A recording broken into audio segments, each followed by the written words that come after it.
Marxist communist പാർട്ടിക്കാരെയും അവരെ പിന്താങ്ങുന്ന ആളുകളെയും ഇലക്ഷനിൽ അവർ തോറ്റിട്ടുണ്ട് എന്നുള്ള കാര്യം അവരെ ബോധ്യപ്പെടുത്താൻ ഇപ്പം എന്താ ചെയ്യുക? ഇപ്പോൾ അവർ തോൽവി ഇപ്പോഴും അവരെ തന്നെയാണ് ഭരിക്കുന്നത്. പിണറായി വിജയൻ തന്നെയാണ് മുഖ്യമന്ത്രി എന്നൊക്കെയാണ് ഇപ്പോൾ അവർ സംസാരത്തിൽ നിന്നൊക്കെ മനസ്സിലാവുന്നത്. ഇത് തോൽവി അവരെ ബോധ്യപ്പെടുത്താൻ എന്തെങ്കിലും ചെയ്യാൻ പറ്റുമോ? ആർക്കറിയാം. ഞാനിത് പറയാനുള്ള കാരണം ED റെയ്ഡുമായി ബന്ധപ്പെട്ടിട്ട് ഇവരുടെ ഈ സംസാരങ്ങൾ, ഇവരുടെ വീഡിയോസുകൾ, ഇവരുടെ പോസ്റ്ററും കണ്ടു കഴിഞ്ഞാൽ ഇപ്പോഴും അവർ തന്നെയാണ് ഭരിക്കണമെന്നാണ്. വിജയം ഉൾക്കൊള്ളുന്നത് പോലെ തോൽവിയും ഉൾക്കൊള്ളാൻ കഴിയണം. അതാണ് ഈ പാർട്ടി പ്രവർത്തനം, രാഷ്ട്രീയ പ്രവർത്തനം എന്നൊക്കെ പറഞ്ഞാൽ. അത് തോറ്റു കഴിഞ്ഞാൽ പിന്നെ പ്രകടനം വിളിക്കുക, സമരം വിളിക്കുക, പ്രശ്നങ്ങൾ ഉണ്ടാക്കുക, EDയുടെ വണ്ടിക്ക് കല്ലെറിയുക, ചീമുട്ട എറിയുക, അവരെ ആക്രമിക്കുക, ഇതൊന്നും ഒരു രാഷ്ട്രീയ പ്രവർത്തനമല്ല, രാഷ്ട്രത്തിന് വേണ്ടിയുള്ളതുമല്ല. ആ കാര്യം എല്ലാവരും മനസ്സിലാക്കണം. അതിൻ്റെ ഇടയിൽ കൂടി സൈബർ പോരാളികൾ ഇപ്പോൾ ഒരു ഇലക്ഷൻ നടക്കുകയാണെങ്കിൽ നിങ്ങൾ ആർക്ക് വോട്ട് ചെയ്യും? ഒരു പോസ്റ്റർ ഉണ്ടാക്കിയിട്ട് വോട്ടെടുപ്പ്, എല്ലാവരും വോട്ട് ചെയ്തത് പിന്നെ UDF തന്നെയാണ്. ആ കാര്യങ്ങൾ മനസ്സിലാക്കണം. അതൊക്കെ നടക്കേണ്ട ഇടയിൽ കൂടി നിങ്ങളെ നേതാക്കൾ ഉണ്ടാക്കിയ പൊല്ലാപ്പും ഈ കട്ടക്കാലത്തിനും ED റൈഡ് വന്നിന് UDFൻ്റെ ആൾക്കാർ എന്ത് ചെയ്യാനാണ്? മുഖ്യമന്ത്രി എന്ത് ചെയ്യാനാണ്? എന്തെങ്കിലും പ്രശ്നങ്ങൾ ഉണ്ടാവുമ്പോഴല്ലേ ED, അതൊരു കേന്ദ്ര ഏജൻസിയാണ്.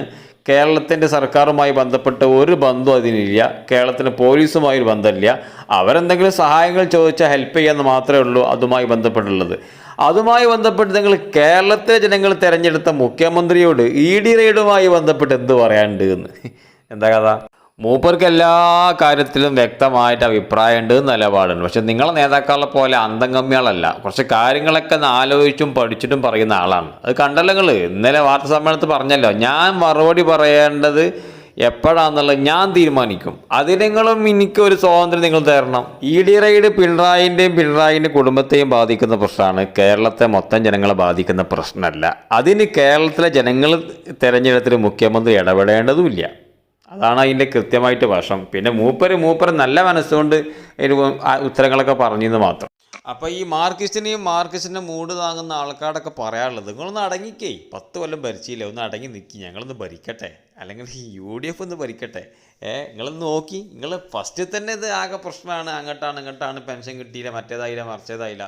ഒന്ന് ഇരിക്കട്ടെ, ഞങ്ങൾ കസാരം ഒന്ന് ഇരുന്നിട്ട് കാര്യങ്ങൾ സെറ്റാക്കട്ടെ.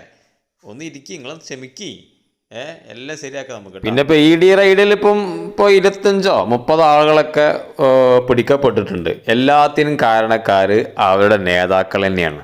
അല്ലെങ്കിൽ എന്തിനാണ് അവർ ആ ഗേറ്റിൻ്റെ അടുത്ത് പോയി അല്ലെങ്കിൽ റോട്ടിലിരുന്നിട്ട് ഈ സമരം ചെയ്യുന്ന എന്തിനാണ്? ED എന്തെങ്കിലും നിങ്ങളെ കാട്ടിയോ? കേരള പോലീസിനെയോ കേരള സർക്കാരിനെയോ മുഖ്യമന്ത്രിയെയോ ആഭ്യന്തരമന്ത്രിയോ അറിയിക്കാതെയാണ് ED രഹസ്യമായിട്ട് റെയ്ഡ് നടത്തിയിട്ടുള്ളത്. അപ്പോൾ അവർ നടത്തി അവരങ്ങോട്ട് തിരിച്ചു പോകും.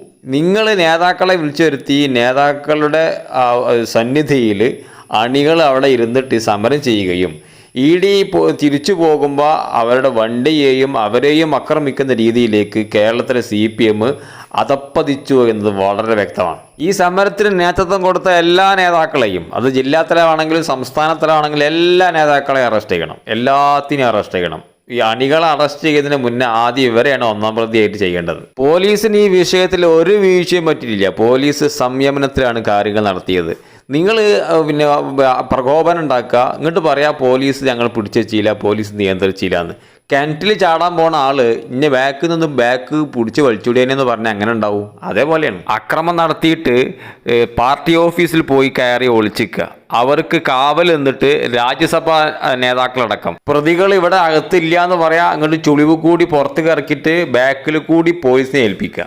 എന്തൊരു കഷ്ടമാണ്. ഈ റഹീമിനെ പോലുള്ള ആളുകൾ എരുതിയിൽ എണ്ണ ഒഴിക്കുന്ന പ്രവർത്തനം ചെയ്യുന്നത്. പാർട്ടി പ്രവർത്തകരുടെ രക്തം തിളപ്പിക്കുക. നിങ്ങൾ തീപന്തമാവണം, നിങ്ങൾ അങ്ങനെ ആവണം, ഇങ്ങനെ ആവണം എന്നൊക്കെ പറഞ്ഞിട്ട് പോലീസ് വരുമ്പോൾ അല്ലെങ്കിൽ ലാത്തി വീശുമ്പോൾ അവൻ ബാക്കിൽ കൂടി അങ്ങനെ ഐസ് റൂം പോയി കിടന്നുറങ്ങും ചെയ്യും. പാർട്ടി പ്രവർത്തകർ ഇവിടെ അങ്ങാടിയിൽ തെരുവിൽ പട്ടികളെ പോലെ അടികൊള്ളുക. ഏതായാലും UDF ഭരിക്കട്ടെ. VD സതീശൻ മുഖ്യമന്ത്രിയായി ഇപ്പോൾ ഏതായാലും കേരളത്തിലെ എല്ലാ ജനങ്ങളുടെയും കണ്ണിലെ കരളായിട്ട് മാറിയിരിക്കുകയാണ്. മൂപ്പർക്ക് നല്ല വിഷനുള്ള ആൾ. അവസാനമായിട്ട് പറയാനുള്ളത്, നിങ്ങളൊന്ന് അടങ്ങി നിൽക്കി, ഞങ്ങളൊന്ന് ഭരിക്കട്ടെ. 10 കൊല്ലങ്ങളും ഭരിച്ചില്ലേ.